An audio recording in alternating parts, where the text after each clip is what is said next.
ICMP protocol. Last video में मैंने आपको ICMP का ब्रीफ इंट्रोडक्शन दिया था, है ना। बट 2021-22 में क्वेश्चन आया ICMP का 10 नंबर में, इसलिए मैं इसको पूरा एक्सप्लेन कर देता हूँ फुल डिटेल में कि ICMP क्या होता है, कैसे वर्क करता है, पूरा डिटेल में आपको बता देता हूँ। देखिए, इसमें समझने वाली बात यह है, ये बेसिकली हमारा नेटवर्क लेयर प्रोटोकॉल होता है। नेटवर्क लेयर प्रोटोकॉल कैसे? क्योंकि हमारा ICMP जो है डायरेक्टली डील करता है IP के साथ, और IP किस यूनिट पे वर्क करती है? नेटवर्क लेयर पे। तो ये जो हमारा बेसिकली है, जैसा कि मैं बता चुका हूं आपको, नेटवर्क डायग्नोस्टिक के लिए यूज होता है ना। तो इसके दो मेन काम होते हैं, एक तो एरर रिपोर्टिंग और दूसरा मैनेजमेंट क्वेरीज। तो इसके जो मेन काम है वो दो हैं, एक तो एरर रिपोर्टिंग और दूसरा क्वेरी मैनेजमेंट। अब इन दोनों के अंदर काम क्या होते हैं? एरर रिपोर्टिंग के अंदर 5 काम होते हैं। एक तो सोर्स क्वेंच मैसेज, इसके बाद दूसरा का भी डिटेल में बताऊंगा, टाइम एक्सीडेड मैसेज, तीसरा काम पैरामीटर प्रॉब्लम, चौथा काम डेस्टिनेशन अनरीचेबल, और पांचवा काम रीडायरेक्शन मैसेज। ठीक, ये तो हो गया पहला कैटेगरी में। अब जो दूसरी कैटेगरी थी क्वेरी मैनेजमेंट, इसमें इसके 2 काम होते हैं। क्वेरी मैनेजमेंट में इको रिक्वेस्ट एंड रिप्लाई, इसके बाद time stamp request and reply. ठीक, तो ये 2 कैटेगरी में मैंने पूरा डिटेल में सारे वर्किंग को कंसीडर कर लिया है। अब सारे डिटेल में 1 बाय 1 पढ़ते हैं। अब देखिए, पहले जो ICMP पैकेट होता है उसका एक फॉर्मेट होता है, ये फॉर्मेट मैंने बना रखा है, इसको हम सबसे लास्ट में डिस्कस करेंगे कि जब सारी वर्क पढ़ लोगे अब तब आपको समझ में आएगा कि ये फॉर्मेट कहता क्या है। अब देखिए ICMP की कहानी। देखो, ICMP पैकेट जो होता है, पहले तो ये समझो कि कोई भी राउटर या कोई भी डिवाइस पैकेट जब डिस्कार्ड करती है, पैकेट डिस्कार्ड क्यों करेगी? या तो कंजेशन होगा, ड्यू टू कंजेशन उस पर लोड ज्यादा आ रहा होगा, है ना, या उसका बफर फुल हो गया होगा, या कोई और रीजन, बहुत से रीजन हो सकते हैं। इन रीजन की वजह से जब पैकेट डिस्कार्ड करना स्टार्ट करता है कोई भी राउटर, तो उसके लिए क्या होता है, प्रोबेबिलिटी क्या होती है? सबसे पहले ICMP पैकेट डिस्कार्ड किया जाता है, इसके बाद IGMP पैकेट होगा अगर वो डिस्कार्ड किया जाएगा, इसके बाद UDP पैकेट डिस्कार्ड किया जाएगा, इसके बाद TCP पैकेट डिस्कार्ड किया जाएगा। मतलब अपना लोड कम करने के लिए सबसे पहले वो सर्च करता है कि ICMP पैकेट कहाँ है, वो मिल गए तो उनको डिस्कार्ड करेगा। फिर IGMP पैकेट, ये इंटरनेट ग्रुप मैनेजमेंट प्रोटोकॉल होता है ना, उनको ढूंढेगा, फिर डिस्कार्ड करेगा। जब वो डिस्कार्ड हो जाएंगे तो UDP को, फिर TCP को। तो ये सिनेरियो होता है, सबसे पहले ये, फिर ये, फिर ये, फिर ये, इस सीक्वेंस में पैकेट डिस्कार्ड किए जाते हैं। अब देखो, एक चीज और समझने वाली है यहां पर कि जब भी कोई TCP पैकेट या UDP पैकेट या कोई पैकेट डिस्कार्ड किया जाएगा, अगर TCP पैकेट या UDP पैकेट डिस्कार्ड किया जाएगा तो उसके डिस्कार्ड होने के लिए हम ICMP पैकेट को जनरेट करेंगे। बट अगर कोई ICMP पैकेट डिस्कार्ड हो रहा है तो फिर हम उसके लिए ICMP पैकेट जनरेट नहीं करेंगे। उसका रीजन देखिए क्या। फॉर एग्जाम्पल, सपोज करो ये राउटर A है और ये राउटर B है और ये राउटर C है। अब क्या हुआ, B ने कोई पैकेट डिस्कार्ड किया, ठीक, तो डिस्कार्ड होने पे, अच्छा अभी रुको, अभी आगे इसको बताएंगे, इस बात को, इस वाली बात को भी हम बाद में समझाएंगे जब राउटर वाली बात बताएंगे। फिलहाल आप इतना समझिए कि सबसे कम प्रायोरिटी इसकी, फिर इसको ढूंढता है, फिर इसको ढूंढता है और फिर इसको ढूंढता है। अब देखिए, अब एरर रिपोर्टिंग में पहला काम है source quench message. Source quench का मतलब समझो, to decrease the traffic rate. अब देखिए कैसे, सपोज करो ये एक राउटर, ये एक होस्ट A है, इसके बाद राउटर B है, ये राउटर C है और ये डेस्टिनेशन D। ठीक, अब क्या हुआ, इस पाथ से डेटा जाना है। सपोज करो B क्या कर रहा है, B बहुत फास्ट रेट से डेटा दे रहा है, किसको? C को। बट C की कैपेबिलिटी इतनी नहीं है कि वो इतने सारे पैकेट को रिसीव कर पाए। तो ये क्या करता है, C क्या करता है, B को एक ICMP पैकेट जनरेट करके देगा। इस ICMP पैकेट को जनरेट करने का मतलब ये है कि भाई अपना रेट जो है वो स्लो डाउन करिए। वही बात मैंने लिखी है, When sender resends packet at a higher rate, the router is not able to handle the high data rate.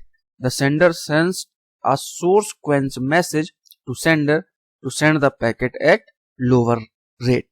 मतलब अगर ये हायर रेट पे डेटा सेंड कर रहा है तो स्पीड स्लो करने के लिए क्या करता है, ये सी एक ICMP पैकेट भेजेगा और ये बताने के लिए कि भाई अपनी स्पीड कम करो, हमारी इतनी कैपेबिलिटी नहीं है कि हम आपके इतने स्पीड इतने पैकेट्स को हैंडल कर पाए।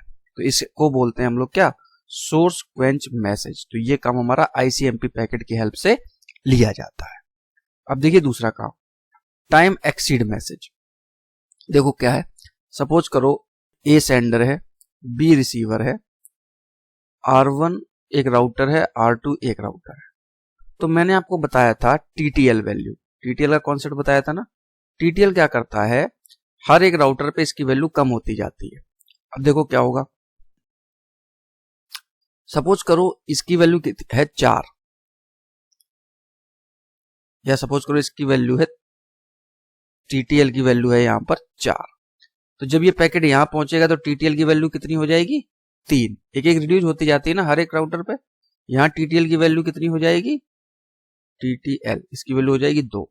जब यहां पहुंचेगा तो यहां TTL की वैल्यू कितनी हो जाएगी, 1। ये तो ठीक प्रोसेस है। अब सपोज करो यहां पे सपोज TTL की वैल्यू यहां पे है 2, तब यहां पे TTL कितना हो जाएगा, 1। यहां पे क्या हो जाएगा, TTL की वैल्यू 0, और यहां पे TTL की वैल्यू 0 होते ही वो फ्रेम क्या हो जाते हैं, डिस्कार्ड हो जाते हैं।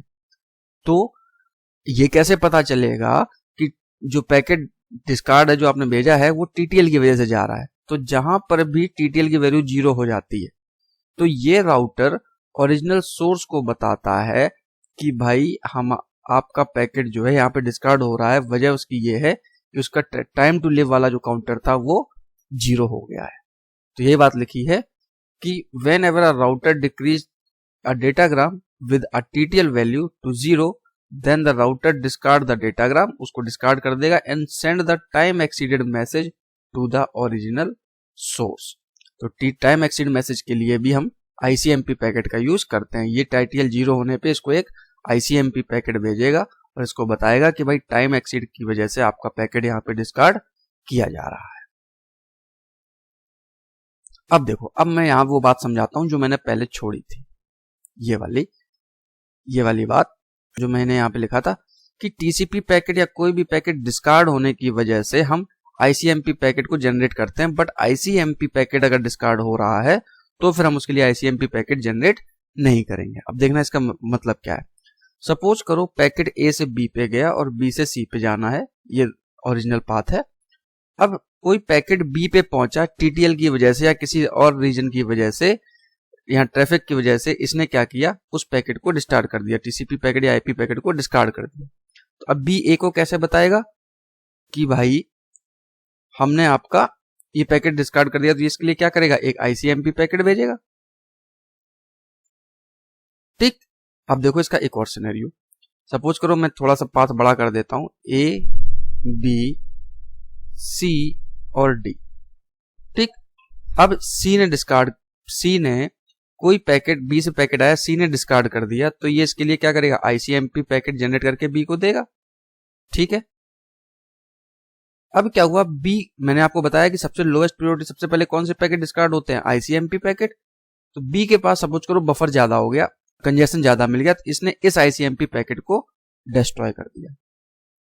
अब B क्या करेगा, C को बताएगा कि हमने तुम्हारा ICMP पैकेट जनरेट किया था, वो डिस्ट्रॉय कर दिया है। अगर ये ICMP पैकेट जनरेट करेगा और इसने ज्यादा लोड होने की वजह से इस ICMP पैकेट को भी डिस्ट्रॉय कर दिया, फिर इसने अगेन ICMP पैकेट जनरेट करके इसको भेजा कि भाई मैंने आपको ICMP पैकेट डिस्ट्रॉय किया है। इसने अगेन, उसकी लो प्रायोरिटी होती है, इसने उस ICMP पैकेट को डिस्ट्रॉय कर दिया। तो होगा क्या, ये आपस में राउंड रूप चलती रहेगी और मैसेज ओरिजिनल सोर्स तक पहुंच ही नहीं पाएगा। इसलिए हम लोग क्या करते हैं कि ICMP पैकेट जब भी कहीं डिस्ट्रॉय होता है तो उसके लिए दूसरा ICMP पैकेट क्रिएट नहीं करते हैं। तो यही कहानी है कि नॉर्मल पैकेट या डेटाग्राम अगर आपका डिस्ट्रॉय हो रहा है तो फिर हम क्या करते हैं, उसके लिए एक ICMP पैकेट जनरेट करते हैं। बट अगर कहीं ICMP पैकेट डिस्ट्रॉय हो रहा है तो फिर हम उसके लिए पैकेट जनरेट नहीं करते हैं। ठीक, तो दो काम मैंने बता दिए, लोड ज्यादा हो तो रिड्यूस के लिए आईसीएमपी पैकेट जनरेट करके रिसोर्स को इन्फॉर्म करता है, टाइम अगर रिड्यूस हो रहा है तो फिर आईसीएमपी पैकेट जनरेट करके इन्फॉर्म करता है कि भाई इसकी वजह से आपका पैकेट डिस्ट्रॉय हो रहा है। अब देखिए तीसरी problem, parameter problem. Parameter problem का मतलब क्या है, सपोज करो ए सेंडर है और बी रिसीवर है। भाई कैसे आप चेक करते हैं पैरामीटर को, अगर मिसमैच आता है किसमें, हेडर चेकसम में, कैलकुलेटेड हेडर चेकसम और रिसीव्ड हेडर चेकसम। भाई चेकसम आप सभी के साथ भेजते हैं, तो जब ए जो बी को चेकसम, ए से जब बी तक डेटा जाएगा तो हेडर के अंदर जो चेकसम है और जो कैलकुलेटेड चेकसम आपका आया है, इन दोनों की वैल्यू अगर सेम नहीं है, दैट मीन्स क्या है, उस मैसेज में या तो कुछ करप्शन है या कोई पैरामीटर मिसिंग है। तो पैरामीटर प्रॉब्लम मैसेज ये क्या कैसे बताएगा, एक आईसीएमपी पैकेट को जनरेट करके कि भाई जो आपका पैकेट मिला है उसका कैलकुलेटेड चेकसम और जो आपने चेकसम भेजा था वो दोनों मैच नहीं कर रहे हैं, इसका मतलब उसमें कुछ पैरामीटर प्रॉब्लम है। तो ये बात भी आईसीएमपी पैकेट के थ्रू ही बताई जाएगी। Destination unreachable. अब देखो ए बी सी, ठीक, ए से बी को भेजना है, बी से सी को भेजना है, बट यहां पे कुछ प्रॉब्लम है, कनेक्टिविटी प्रॉपर नहीं है ना। तो जब डेस्टिनेशन अनरीचेबल होती है तो ये बात भी सोर्स, ओरिजिनल सोर्स को आईसीएमपी पैकेट के थ्रू ही बताई जाती है कि भाई आपका जो पैकेट जो आपने बोला था कि जिसको सेंड करना था वो डेस्टिनेशन जो है वो अनरीचेबल है, ठीक। Redirection message, redirect request data packets are sent on the alternate route। देखो जैसे ए ने पैकेट सेंड किया, ठीक, इस तरीके से, यहाँ एक राउटर बना हुआ है बी, यहाँ एक बना हुआ है सी, यहाँ पे डी, अब सपोज और एक और बना लो ई। सपोज करो ए को डेटा भेजना है ई को, तो सपोज करो ए ने डेटा दिया बी को, ठीक। बी देख रहा है कि यार जाना तो ई पे है, तो हमारे इस रूट से जाने का कोई मतलब नहीं, हम अगर सी को ट्रांसफर कर दें तो फिर डेटा पहुंच जाएगा। तो बी ए को बताएगा रीडायरेक्शन मैसेज आईसीएमपी पैकेट की हेल्प से कि हमने आपके पैकेट का रूट जो है वो रीडायरेक्ट कर दिया इधर को, ठीक। तो यही बात है, request data packets are send on the alternate route, the message informs a host to update its routing information to send packets on the alternate route. जब हम किसी पैकेट का रूट बदलते हैं, कोई राउटर रूट बदलता है, तो उसकी इंफॉर्मेशन भी ओरिजिनल सोर्स को आईसीएमपी पैकेट की हेल्प से बताता है। तो ये 5 काम है जो हम लोग आईसीएमपी पैकेट की हेल्प से लेते हैं, किसकी कैटेगरी के अंदर में, एरर रिपोर्टिंग कैटेगरी के अंदर। Source quench message, source quench message का मतलब जब हायर रेट से कोई राउटर डेटा भेज रहा होता है तो रिड्यूस करने के लिए हम आईसीएमपी पैकेट का यूज करते हैं। दूसरा टाइम एक्सीड मैसेज, मैंने बताया कि अगर आपका टीटीएल 0 पहुंच जाता है जिसकी वजह से पैकेट डिस्कार्ड हो जाए तो वो इन्फॉर्मेशन भी आईसीएमपी पैकेट की हेल्प से हैंडल की जाती है। अगर चेकसम मैच नहीं करता है, कोई पैरामीटर की प्रॉब्लम आती है, तो वो भी हमारी प्रॉब्लम आईसीएमपी पैकेट से हेल्प की जाएगी। डेस्टिनेशन अनरीचेबल, तो भी आईसीएमपी पैकेट की हेल्प से लिया जाएगा काम लिया जाएगा। और रिडायरेक्शन मैसेज मतलब अल्टरनेट रूट पे जब आप भेजते हैं तो उसके लिए भी हम आईसीएमपी पैकेट का यूज करते हैं। नेक्स्ट देखिए, अब नेक्स्ट इसकी कैटेगरी है क्वेरी मैनेजमेंट। क्वेरी मैनेजमेंट में 2 तरीके के काम हम लोग इससे लेते हैं, इको रिक्वेस्ट एंड रिप्लाई और time step request and reply. तो होता क्या है, जनरली हम लोग टेस्ट कैसे करते हैं, आपने देखा होगा कंप्यूटर पे हम लोग पिंग कमांड का यूज करते हैं। तो पिंग कमांड क्या जनरली करती है कि इको पैकेट भेजती है और उसका रिप्लाई हमारे पास आता है। तो वही है, it is used for diagnostic purpose whether two host can communicate with each other. अगर ये होस्ट ए है और ये होस्ट बी है तो हम क्या करते हैं, इसे इको पैकेट सेंड करते हैं, इस इको पैकेट का रिप्लाई हमारे पास आता है। तो ये काम किसकी हेल्प से हो रहा होता है, आईसीएमपी की हेल्प से, ठीक। दूसरा काम time stamp request and reply. जब हमें कहीं पर राउंड ट्रिप टाइम कैलकुलेट करना होता है, कैलकुलेट राउंड ट्रिप टाइम, तो हम लोग इसका यूज करते हैं। जैसे फॉर एग्जांपल ए यूजर है और बी यूजर है, या एक्स और वाई कर लीजिए, मैंने एक्स और वाई लिख रखा है तो एक्स और वाई लिख लीजिए।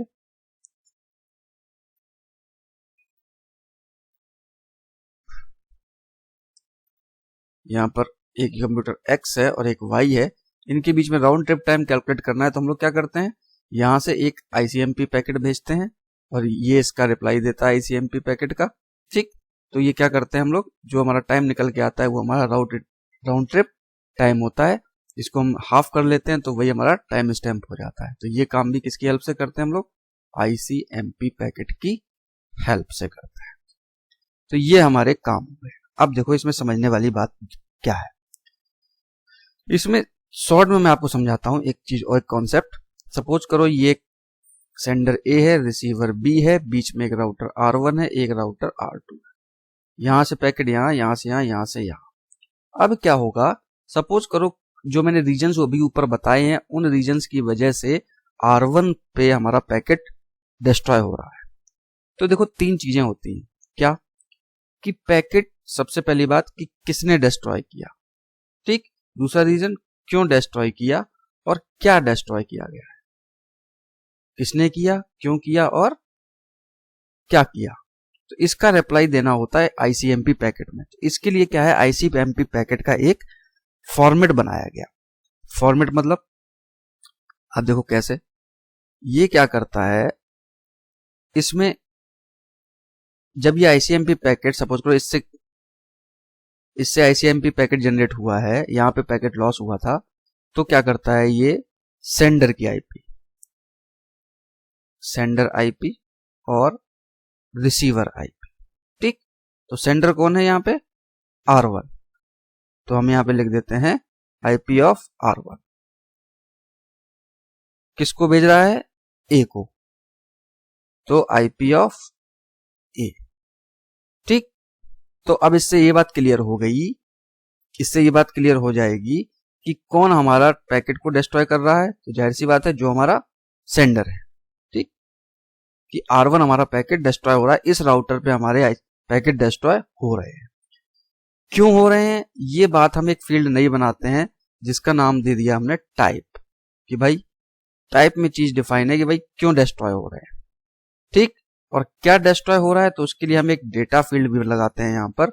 इसमें क्या क्या रखते हैं हम लोग, कि ओरिजिनल सेंडर कौन था, ठीक, उसकी IP क्या थी, ओरिजिनल रिसीवर की IP क्या थी, ठीक, और हेडर, जो डेटा आप भेज रहे थे उसका कंप्लीट हेडर यहां पे लगा के भेजते हैं, ठीक। अब देखो, और इसके साथ में डेटा की 8 बाइट और एड ऑन कर देते हैं। इस तरीके से पूरा डेटा भेजा जाता है। अब देखो मैं फ्रेश फिगर आपको बना के दिखाता हूं, ICMP पैकेट का फ्रेश फिगर। ऊपर लिख देता हूं मैं सोर्स IP, जैसे भी बता रहा था, डेस्टिनेशन IP, ठीक। इसके बाद क्यों डिस्ट्रॉय हुआ, टाइप उसका लगा देते हैं यहां पर, ठीक। इसके बाद ये पूरी फील्ड, तो देखो सोर्स और डेस्टिनेशन, यहां पे मैंने रिसीवर लिख दिया था, यहां डेस्टिनेशन लिख दिया, बात एक ही है। तो R1 ने भेजा ICMP पैकेट किसको, A को, ठीक। तो यहां से ये पता चला R1 भेज रहा है ICMP पैकेट, इसका मतलब क्या है कि R1 पे हमारे पैकेट लॉस हो रहे हैं, ये पैकेट को डिस्ट्रॉय कर रहा है। रीजन कुछ भी हो सकता है जो मैंने ऊपर बताए। क्यों, यहां पर डिफाइन हो गया, यहां से पता चला कौन, यहां से वाई, क्यों, क्या डिस्ट्रॉय कर रहा है, इस पे यहां पर क्या रहता है, ओरिजिनल, सपोज को डेटा A से जाना था B तक, तो A की IP और B की IP और जो डेटा था उसका कंप्लीट हेडर, डेटा जो आपका ओरिजिनल भेजा उसका हेडर और स्टार्टिंग की 8 बाइट, इतनी चीज भेजी जाती है। तो इससे ये पता चल जाता है कि क्या डिस्ट्रॉय किया जा रहा है। तो सारी बात पता चल गई इससे आपकी, कि हु मतलब कौन डिस्ट्रॉय कर रहा है, टाइप क्यों डिस्ट्रॉय कर रहा है, और व्हाट मतलब क्या डिस्ट्रॉय कर रहा है, ठीक। तो वही मैंने फॉर्मेट स्टार्टिंग में बताया था आपको, ये जो मैंने आपको फॉर्मेट बताया है, इस फॉर्मेट में अब देखो क्या क्या है। सबसे पहले टाइप, टाइप मतलब किस टाइप की एरर है, एरर रिपोर्टिंग है या क्वेरी मैनेजमेंट है। ठीक, तो ये बात यहाँ पता चलती है। इसके बाद कोड, जो मैंने ये 5 और 2 7 प्रॉब्लम बताई है ना, source quench message, time exceeded message, parameter problem, destination unreachable, redirection message, echo request and reply, time stamp request and reply, इसके करस्पॉन्डिंग एक कोड जनरेट होता है। तो वो कोड यहाँ पर लिखा जाता है। तो यहाँ से कैटेगरी पता चल गई क्या है, कौन किस टाइप का मैसेज है, या तो ये होगा या ये होगा। फिर जो एरर आ रही है उसका कोड, ठीक है ना, उस पर्टिकुलर आईसीएमपी को चेक करने के लिए उसका चेकसम, ये तो सभी में रहता है। ठीक, और बाकी का हेडर अगर आईसीएमपी पैकेट का है तो वो यहाँ पे रहेगा। और जो ओरिजिनल डेटा, जो मैंने अभी कहा था आपसे, जो ये वाला पोर्शन था नीचे अभी मैंने बताया ना, जो ये वाला पोर्शन है ओरिजिनल डेटा, ये पूरा का पूरा पोर्शन अटैच कर दिया जाता है। कहां पर? इस डेटा वाली फील्ड में, इस फील्ड में। इस तरीके से आईसीएमपी पैकेट हमारा जनरेट करके भेजा जाता है। तो टाइप मतलब किस टाइप की एरर है, कोड जो एरर है, जो मैंने एरर्स बताई उस एरर के करस्पॉन्डिंग कोड, आईसीएमपी पैकेट का चेकसम, बाकी रेस्ट ऑफ द हेडर, और जो ओरिजिनल डेटा है जो मैंने अभी बताया वो चीज यहाँ पे अटैच की जाएगी। इस तरीके से आईसीएमपी पैकेट भेजे जाते हैं। ठीक, तो ये मैंने आपको इस पूरे वीडियो में आईसीएमपी प्रोटोकॉल को फुल डिटेल में बता दिया कि उसकी कौन कौन सी एरर्स होती हैं, किस किस तरह की एरर मैनेज की जाती हैं और कैसे की जाती हैं। ठीक, तो बेसिकली आईसीएमपी प्रोटोकॉल जो है हमारा एरर रिपोर्टिंग और क्वेरी मैनेजमेंट के लिए यूज होता है। अब भी अगर कोई डाउट है तो आप कमेंट सेक्शन में डालिएगा, I will respond. Okay, thank you.